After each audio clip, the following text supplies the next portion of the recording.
Estamos aqui novamente com um programa especial, especialidade Ciência para a Vida.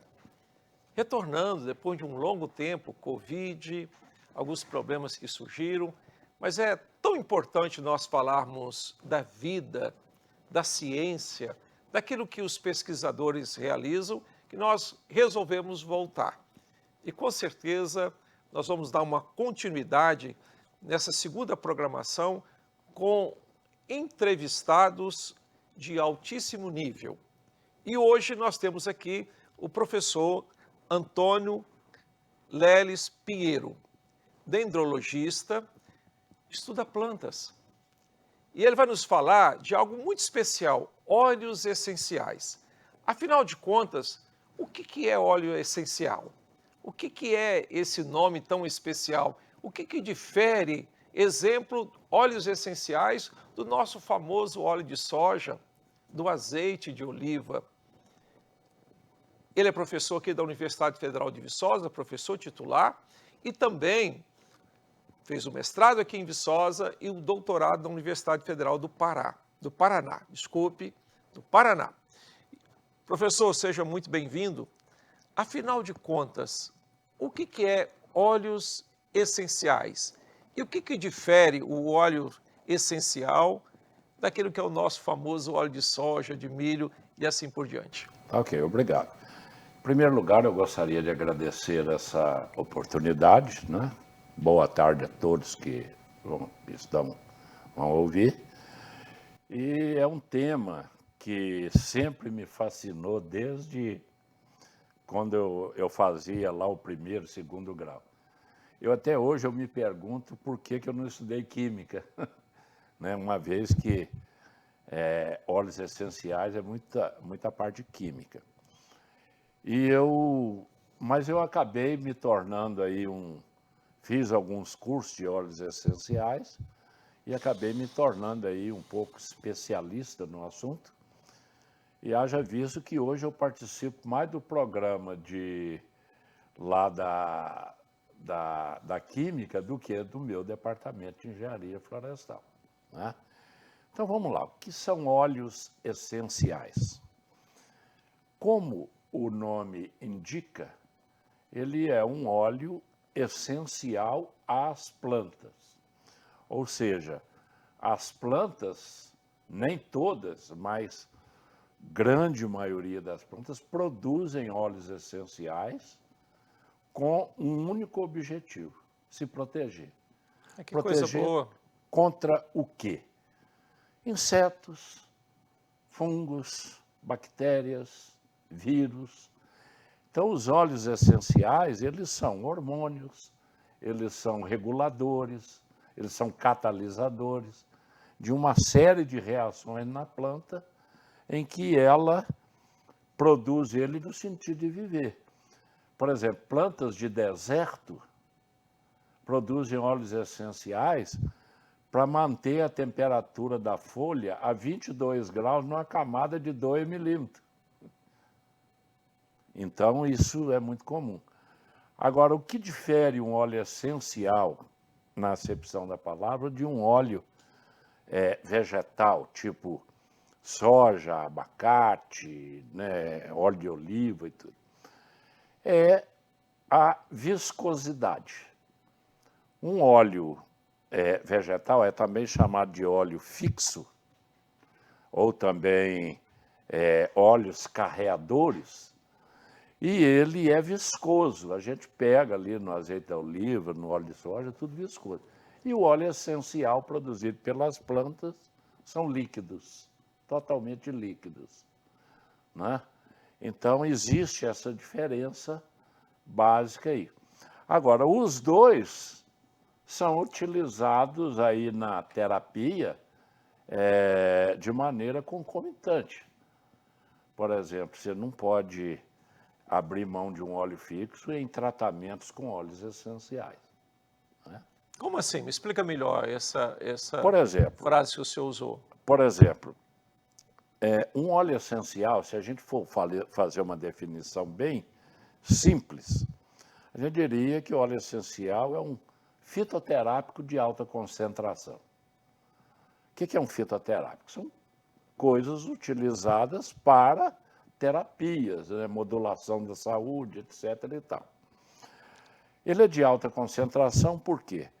Às vezes, 5 ml de um óleo, ele é obtido de 15 quilos de folha de uma planta. Então, se você tomar os 15 ml, você está tomando o equivalente a 15 quilos de folha. E aí pode ser um complicado para a saúde da própria pessoa. Pode ser tóxico.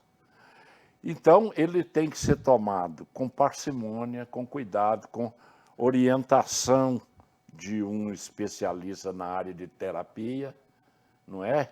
Ah, é natural, eu vou tomar. Igual, às vezes, um cara me perguntou, esse óleo aí é bom para combater AIDS? Eu falei, Ah, então, se eu tiver, eu vou tomar 100 ml de uma vez. Eu falei, então, você não vai ter AIDS mais. Você vai morrer. Por quê?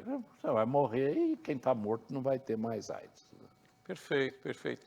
E teria algum exemplo de plantas que são mais comuns a extração desses óleos essenciais? Olha, as plantas, na produção de óleos essenciais, elas variam. Por exemplo, tem algumas famílias botânicas que normalmente já têm as células de óleos essenciais na estrutura da folha. Por exemplo, família mirtácea, aí você pega os eucaliptos, já tem óleo essencial normalmente. As rutáceas, tipo aí, citros, laranja, limão, etc., já tem o óleo essencial já, que ele produz tanto na casca do fruto quanto nas folhas. Agora, tem plantas que não produzem óleo essencial, a não ser que ela seja estimulada a isso. Por exemplo, o óleo essencial mais caro do mundo é de uma planta utilizada lá nos Emirados Árabes, que naturalmente ela não tem óleo essencial. Aí eles inoculam fungo nela, aí ela produz o óleo essencial. Para se defender. Para se defender. Só que esse óleo é extremamente cheiroso. Uhum. Então eles extraem esse óleo e mandam para as maiores indústrias de perfumaria da França. Esse óleo hoje é o mais caro do mundo, ele custa em torno de $17 mil o litro. Perfeito. E no Brasil nós teríamos alguma planta que se destaca? Exemplo, né? Eu já ouvi alguma coisa falar da melaleuca. Melaleuca é da Austrália. Sim. Mas existe cultivos de melaleuca no Brasil? A melaleuca, você deve lembrar quando eu fui à Austrália, eu é que trouxe a melaleuca para o Brasil, né? Eu coletei a semente de melaleuca na Austrália, até naquele parque daquele filme, o Crocodilo Dundee. Sim. Né? Então nós trouxemos a melaleuca para cá, numa parceria com o CS Aero, que é a Embrapa australiana, vamos dizer assim. A melaleuca, ela faz parte hoje da farmacopeia brasileira, mas ela é introduzida aqui. Perfeito. Agora, nós temos um arsenal muito grande de plantas na Floresta Atlântica, no Cerrado, na Amazônia, que tem potencial de óleos essenciais dos mais diversos possíveis. Coisa que a gente ainda não tem aproveitado por falta de conhecimento. A ciência ainda não evoluiu nessa área. A ciência evoluiu muito nessa área, mas fora do Brasil.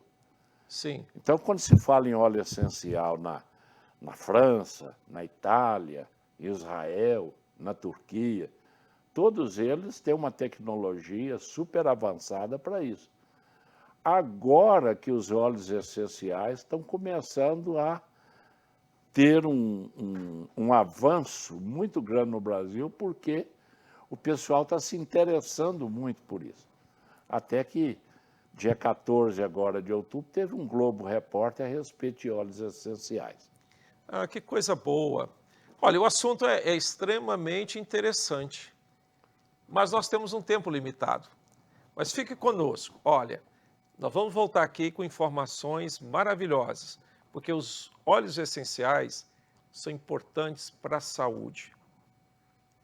Fazem parte daquilo que está lá na botânica. Lembra que o professor colocou? São óleos que protegem a planta e que podem, na medida que nós usarmos adequadamente, proteger a nossa saúde. Inclusive até o aspecto psíquico, né? Mas nós vamos falar nisso no próximo bloco. Fique conosco.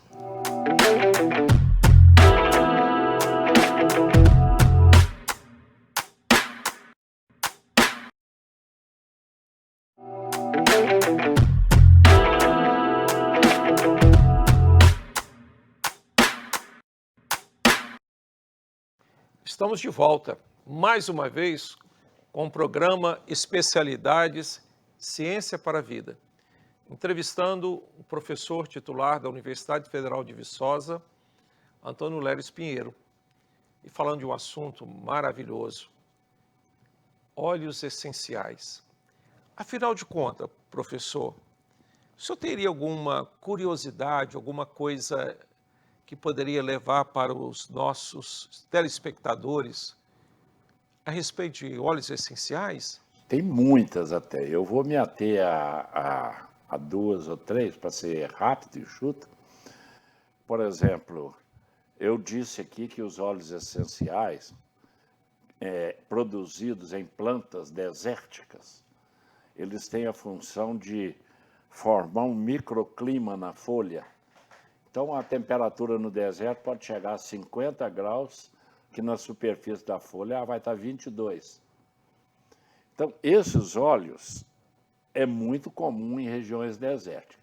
E uma curiosidade que tem, que acho que vai ser bem interessante, é que quando o legislador hebreu Moisés ainda estava no deserto do Sinai, ele viu uma sarça ardente. Perfeito. Pegando fogo. Aquilo era muito comum.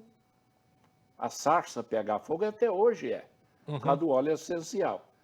O que chamou a atenção dele, e aí vem a curiosidade, é que essa pegava fogo, mas não se consumia, né? Mostrando que havia ali alguma coisa diferente por trás daquilo. Mas é comum hoje no deserto. Você, às vezes, acender um fósforo perto de um arbusto e incendeia todo, por causa do óleo. Outra curiosidade interessante, que tem óleos essenciais que promovem chuva. Por exemplo, na Austrália, onde eu tive, em Sydney, tem as montanhas azuis, as Blue Mountains, que chove toda tarde, é igual Belém do Pará. Porque durante o dia os óleos vão evaporando com a luz do sol, lá é muito seco, vai subindo, quando chega nas nuvens faz a nucleação e chove. Perfeito. Então, óleos essenciais, além de proteger as plantas, tudo, ainda faz esse tipo de coisa. Então, existem muitas curiosidades aí. Professor, mas vamos lá numa coisa bem específica. Para a saúde humana, quer física, quer psicológica, o senhor tem alguma coisa a falar a esse respeito? Temos. Nós demos aqui na UFV até um curso de 6 meses, curso de extensão, sobre aromaterapia, que é a aplicação dos óleos na diversos tratamentos de saúde humana, para ansiedade, para doenças infecciosas, uma série de coisas. Então, hoje tem, por exemplo, o óleo de lavanda francesa. Pessoa que tem insônia, ele pode arrumar o óleo da lavanda francesa, pingar 3 gotinhas na mão, passar debaixo do travesseiro e deitar, que ele vai dormir a noite inteira. Coisa boa. Não precisa de ficar tomando ansiolítico aí, vício e tal. Mas isso acontece com a lavanda francesa. Porque a mesma lavanda francesa, quando trouxeram para o Brasil, aí eu vou entrar num assunto que é o quimiotipo, já de uma vez. A lavanda francesa adquiriu um quimiotipo aqui no Brasil. Ou seja, é a mesma planta, a mesma espécie, com composições químicas diferentes, por causa de solo, clima, Perfeito. Manejo, etc. Ambiente tropical. Então, não basta usar a lavanda, tem que ser, no caso, por exemplo, a lavanda francesa para ansiedade e a lavanda produzida no Brasil para problemas respiratórios, totalmente diferente. A mesma planta. Alguma planta mais específica contra alguma doença? Tem. Vamos falar aqui um pouquinho do óleo de coco, rapidamente. Perfeito, um bom assunto. O óleo de coco hoje é vendido aí para todo lado, né? Eles até aumentaram os preços de tudo aí, cara. O óleo de coco, por exemplo, ele é um óleo que tem em torno de 50% de ácido láurico. Agora, o que é o ácido láurico? É a composição principal do leite materno. Então, o leite materno, ele tem mais ou menos esse percentual de ácido láurico. Quando a criança mama no peito, até o pediatra fala que não há necessidade de outra coisa, só a amamentação, a criança vai adquirir resistência a doenças. E o responsável por isso é o ácido láurico, que tem demais no óleo de coco, e ele é um antiviral de primeira grandeza. Então, o que o ácido láurico faz?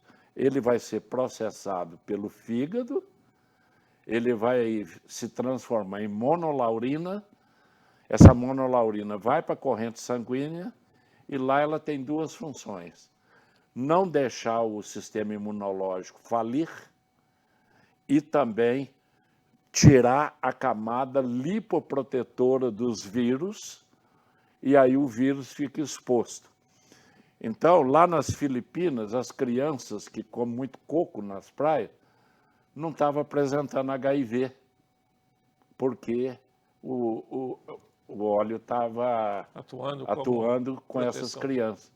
E aí médicos canadenses entraram no esquema e mostraram que quem usa óleo de coco se beneficia muito se ele for aidético. Ele perde a carga viral da AIDS a quase zero. Perfeito. E com certeza outros vírus também, né?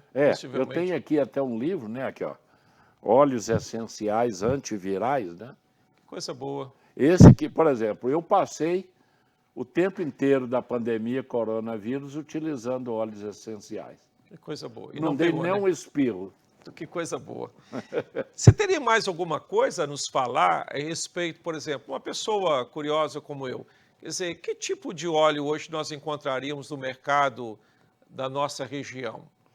Olha, eu não estou fazendo propaganda para ele, mas a Vivenda Naturalis tem bastante óleo, tá? Agora, os autores desse livro aqui, que é a Laszlo Aromaterapia, a gente consegue comprar pela internet, ele tem mais de 300 tipos de óleos essenciais disponíveis para venda. E ele tem uma apostila da aplicação desses óleos essenciais na saúde humana. Perfeito. E agora está sendo usado também em animais.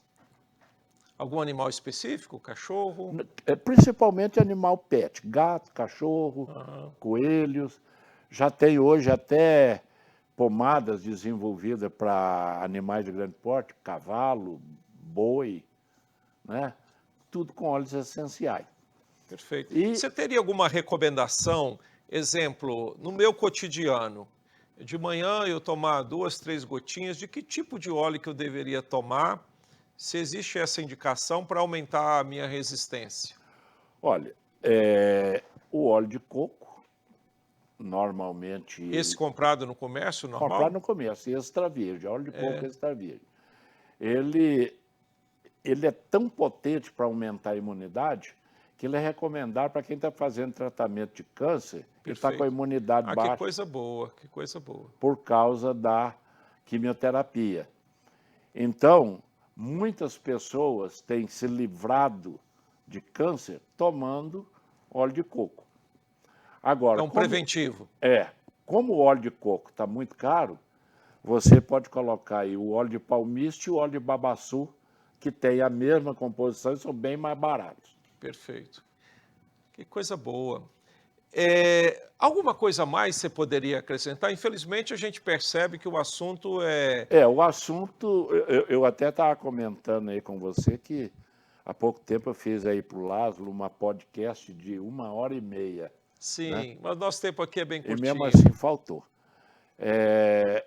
O fato é o seguinte, óleo essencial é uma realidade, está crescendo 5% na economia brasileira, mas nós ainda estamos muito aquém do que precisa. Hoje já tem outros profissionais trabalhando na área, e isso é muito bom. Eu mesmo participei aqui de pelo menos umas 25 teses na agroquímica, só com óleos essenciais, e já vai indo embora. Eu creio que eu tenho mais 1 ou 2 minutinhos no máximo. Tem, Tá? tem. Eu até fiz aí uma pergunta, né? O que é a lei das assinaturas? Né? A lei das assinaturas, ela foi preconizada por Paracelso, que foi um físico italiano que inventou o para-raio. O que ela dizia essencialmente? Bom, se toda planta, vamos falar especificamente da folha, se toda folha tem clorofila e a função principal dela é fazer fotossíntese, por que existe tanta variedade na forma das folhas? Sim. E os índios nativos, aborígenes, os índios sul-americanos, usavam a forma da folha para saber para que tipo de doença que era aplicado. Então, por exemplo, se a folha tinha uma forma de coração, provavelmente aquela planta seria boa para tratar o coração. E essa foi considerada a lei das assinaturas. Vamos pegar aqui como exemplo o abacate, né, que hoje também é um óleo espetacular. Se você comer 2 abacates por semana, provavelmente você não vai ter câncer de próstata. Que coisa boa, principalmente na nossa idade. Né? Mesmo com a idade avançada, porque ele tem fitoesteróis ativos que controla câncer de mama, câncer de útero e câncer de próstata. Agora, qual a forma do abacate? Você pega um abacate, corta ele assim e vira, ele é um útero humano, tipo um desenho. Perfeito. Olha a lei das assinaturas aí, Que no coisa caso, boa, que servindo. coisa boa. Então, ao que parece, né, aos olhos de muitos cientistas, que Deus deu as formas diferentes das folhas, já indicando E o dos próprios frutos, para né? que aquilo serve. Perfeito, E muito bom. funciona bem. Muito bom. Professor, uma outra coisa que é importante, nós temos que terminar, mas eu acho que abre um espaço maravilhoso, que é o uso adequado, ecológico, ambiental dos nossos recursos. Exemplo, às vezes nós temos uma riqueza extraordinária numa floresta e a opção que nós temos é derrubar. É queimar, é transformar aquilo num pasto, quando nós temos ali uma riqueza maravilhosa, né? Hoje, quem está voltando para o meio ambiente, olha o caminho que nós precisamos trilhar. Agora, a gente precisa maior sensibilidade das nossas autoridades, Exatamente. né? E dos nossos financiadores, para que uma área tão maravilhosa como essa caminhe muito mais rápido, segundo as nossas necessidades, inclusive para produzir riqueza, né? Riqueza para um município como o nosso, como uma região como a nossa, da Zona da Mata. Com certeza. Mas o senhor tem mais 1 minuto. E aí nós terminamos. O grande exemplo que você está falando é o jaborandi.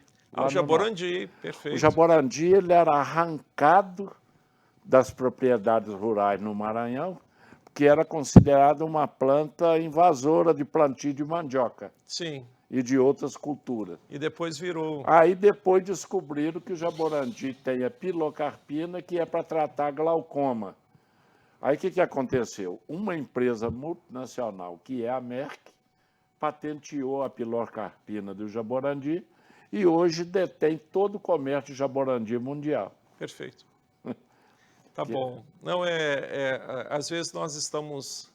Uma falta de sensibilidade muito grande, né? Mas, professor, nós estamos aqui retornando com um programa que, por si só, traz especialistas que trazem novas ideias, novos caminhos E é isso que é importante, porque ciência é para a vida. Olha que coisa maravilhosa essa entrevista, porque ela nos traz um espectro muito grande daquilo que nós convivemos no dia a dia. Olha aqui a informação do abacate. Maravilhosa, né? Nós agradecemos de coração a sua presença e com certeza gostaríamos que você voltasse aqui para trazer para os nossos telespectadores novas informações. Óleos essenciais, um assunto amplo, importantíssimo e de grande utilidade para todos nós. Nós agradecemos a sua presença e fique conosco. TV Viçosa, trazendo até você as informações daquilo que é ciência para a vida. Muito obrigado.